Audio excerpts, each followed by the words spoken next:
ഉച്ചക്കുളി പിച്ചക്കുളി എന്ന് പറയെങ്കിലും ഞാൻ ഉച്ചയ്ക്ക് കുളിച്ചേ. എന്നിട്ട് ഇതേ കിലോമീറ്ററുകൾക്ക് അപ്പുറത്ത് കിടക്കണ മതിക്കുന്നില്ല കാർത്തികൾക്ക് കാണാൻ പോവാണ് കേട്ടോ. പോണ വഴിക്ക് ഒരു കിടിലൻ കടയുണ്ട്, ഇല്ല ഡിസൈൻസ് എന്ന് പറഞ്ഞിട്ട്. സംഭവം ആശേരി പണിയൊക്കെ നടക്കണ സ്ഥലം തോന്നുന്നു, പക്ഷെ നല്ല ഭംഗിയെ കാണാൻ. ഒരു 2-3 പാലം കടന്നിട്ട് വേണം ഞങ്ങൾക്ക് എന്റെ വീട്ടിലേക്ക് എത്താൻ. ഇന്നിപ്പോ ആകാശത്തിന് മൂഡ് സ്വിങ്സ് ഉള്ള ദിവസം തോന്നുന്നു. ഇറങ്ങിയപ്പോ നല്ല പൊരി വെയിലായിരുന്നു. ഇത്തിരി കഴിഞ്ഞപ്പോഴേക്കും ഒരു ജാതി മഴ അങ്ങോട്ട് പെയ്തു. മഴ പെയ്താ പിന്നെ ചായയും കടിയും മസ്റ്റാണ്. ഞാനാണെങ്കിൽ വണ്ണം കുറയ്ക്കുന്നൊക്കെ ഭഗീരഥ പ്രയത്നം ചെയ്തിട്ട് 1 മാസം പോലും ആയിട്ടില്ലല്ലോ. അതുകൊണ്ട് അഖിലും പിള്ളേരും ചായയും കടിയും കഴിച്ചു. ഞാൻ അവിടെ നോക്കിയിരുന്നു. പിന്നെ എന്റെ ശങ്കു തന്നെ ഫുഡ് കഴിക്കണ കണ്ടിട്ട് ചേച്ചി ഇതെങ്ങനെയാ പഠിപ്പിച്ചതെന്നൊക്കെ എനിക്ക് മെസ്സേജ് വരലുണ്ട്. ഇതിപ്പോ പഠിപ്പിച്ചതൊന്നല്ല, വരരുചി പറഞ്ഞ പോലെ കുഞ്ഞിന് വായ കയറിയിട്ടുണ്ടോ അത് ഭക്ഷണം തന്നെ കഴിച്ചോളൂ, നമ്മൾ കുത്തിക്കയറ്റൊന്നും വേണ്ട.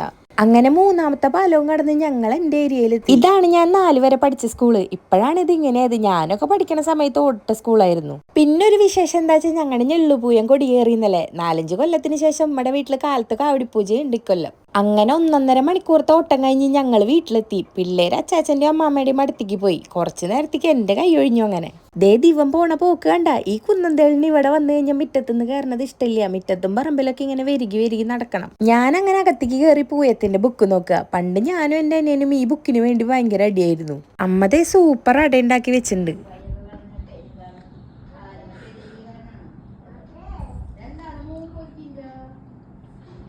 അരഞ്ഞിട്ട്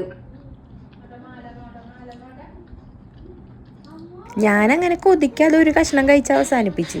കുറച്ചേരം അഖിലിനോട് വർത്താനം പറഞ്ഞ് നേരെ പോയി ശങ്കുവിനെ ഉറക്കി. അവനിന്ന് ഉറങ്ങിയിട്ടുണ്ടായിരുന്നില്ല, അത് കാരണം വേഗം ഉറങ്ങി. എന്നിട്ട് മുറ്റത്തേക്ക് ഇറങ്ങി വന്നപ്പോ അമ്മാമ്മയും അമ്മണിയും കൂടി ജാതി പണിയിലാണ് ഇവിടെ. വാ സൈക്കിൾ ഓട്ടാൻ വാ അമ്മണി.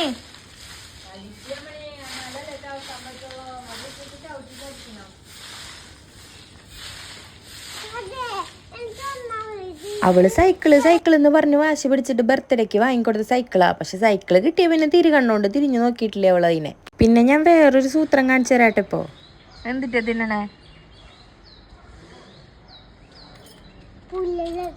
പുളിയാ? നോക്കട്ടെ. ഇതാണ് അവളുടെ പുളിയുള്ള സാധനം. അത് കഴിഞ്ഞിട്ട് ഞങ്ങൾ ശരിക്കും പുളിയുള്ള ഇരുമ്പുളിയുടെ ചോട്ടിക്ക് പോയി. ഇവിടെ നിന്നും ഈ പുളി പൊട്ടിച്ച് തിന്നലും അവളുടെ മെയിൻ ഹോബിയാണ്. അമ്മയ്ക്ക് പറഞ്ഞതാണ്.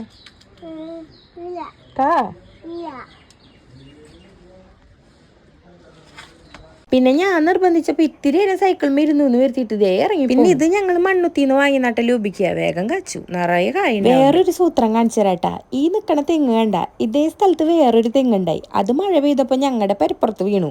അത് കഴിഞ്ഞ് പിറ്റേ കൊല്ലം തൊട്ടപ്പുറത്തെ പറമ്പിലെ തെങ്ങും ഞങ്ങളുടെ പെരമയ്ക്ക് തന്നെ വീണു. പിന്നെയും ഞങ്ങൾ അവിടെ തന്നെ തെങ്ങ് നട്ടു. ആ തെങ്ങാണ് ഇപ്പൊ ഈ വളർന്ന് പന്തലിച്ച് നിക്കണേ. പിന്നെ ഈ കാണുന്ന കോഴിക്കൂടിനും ഒരു പ്രത്യേകത ഉണ്ട് കേട്ടാ. ഞങ്ങൾ എപ്പോൾ കോഴീനെ മേടിച്ചിട്ട് വളർന്ന് അതൊന്ന് പുഷ്ടിപ്പെട്ട് വന്നാലും കുറച്ച് കഴിയുമ്പോൾ ഏതെങ്കിലും മരപ്പെട്ടിയോള് വന്നതിനെ പിടിച്ചോണ്ടു. കാവടി പൂജയ്ക്ക് അമ്മയും മേമ്മയും അമ്മായിയോളൊക്കെ കൂടിയിട്ട് ഭക്ഷണം വെക്കുക ചെയ്യണതേ. അതിനുള്ള ചെമ്പൊക്കെ ഇപ്പോഴേ കഴുകി വെച്ചിട്ടുണ്ട്. സദ്യക്ക് വിളമ്പാനുള്ള പുളിഞ്ചി അച്ചാറൊക്കെ നേരത്തെ തന്നെ റെഡിയാക്കി വെച്ചിട്ടുണ്ട് അമ്മ. ഞാൻ അതിൽ നിന്ന് ഒരു തോണ്ടെടുത്ത് ഒരു നക്ക് നക്കി വെക്കാന്ന് വിചാരിച്ച. ഒരു നക്കില് നിർത്താൻ പറ്റിയില്ല. ഒരു 2-3 നക്ക് നക്കിയിട്ട് അത് അവിടെ വെച്ചു. പിന്നെ അതേ അച്ചാർ ഇവിടെ ഇരിക്കുന്നുണ്ട്. അത് കണ്ടിട്ട് എനിക്ക് പ്രത്യേകിച്ചൊന്നും തോന്നിയിട്ടില്ല കേട്ടാ.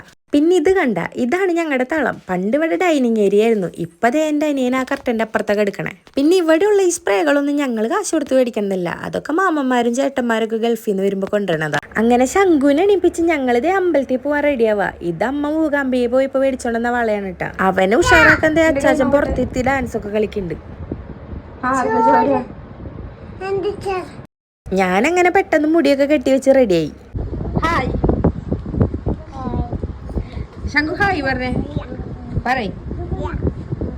ഇവന് ഭയങ്കര അനുസരണയാണ് കേട്ടാ. അങ്ങനത്തെ അമ്മണിയും അമ്മാമ്മയും ഒക്കെ റെഡിയായി. ഇന്ന് കൊട്ടിലും ഭഗവതി മമ്മയുടെ അവിടേക്ക് അഖിലാണ് വിളക്ക് വെച്ചത്. അല്ലെങ്കിൽ അമ്മയാണ് വിളക്ക് വെക്കാറ്. ഞാനൊരു വ്ളോഗിലും ഹായ് ഗൈസ് എന്നൊന്നും പറയാറില്ല. പക്ഷെ അമ്മണിതേ ഹായ് ഗൈസ് എന്നൊക്കെ പറയുന്നുണ്ട്. ഞങ്ങളിതേ അങ്ങനെ പുറപ്പെട്ടു. ഇതേ പിന്നെയും ഞങ്ങളുടെ കൊടി.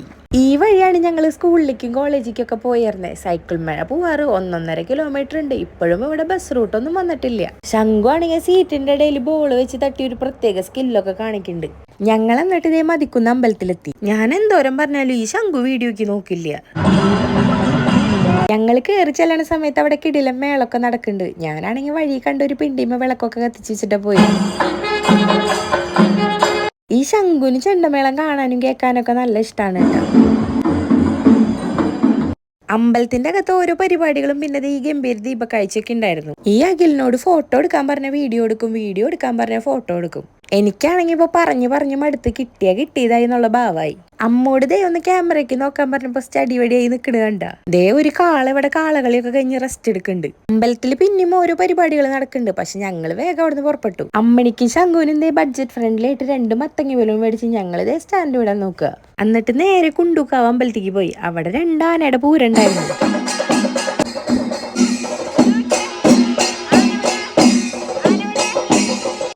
അങ്ങനെ ആനേനെയും കണ്ടു പൂരവും കണ്ട് ഞങ്ങളിതേ തിരിച്ച് വീട്ടിലെത്തിയപ്പോഴേക്കും ശംഖുവിൻ്റെ ബലൂൺ അങ്ങോട്ട് പൊട്ടി. ഇനിയിപ്പോൾ ഇവിടെ എന്തിനാ അടിയെന്ന് പറയണ്ടല്ലോ. അങ്ങനെ അതൊക്കെ സോൾവ് ആക്കിയിട്ട് അഖിലിനിതേ കഞ്ഞിയും കൊടുത്ത് ഞാൻ ശംഖുവിനെ ഉറക്കാൻ പോവാ.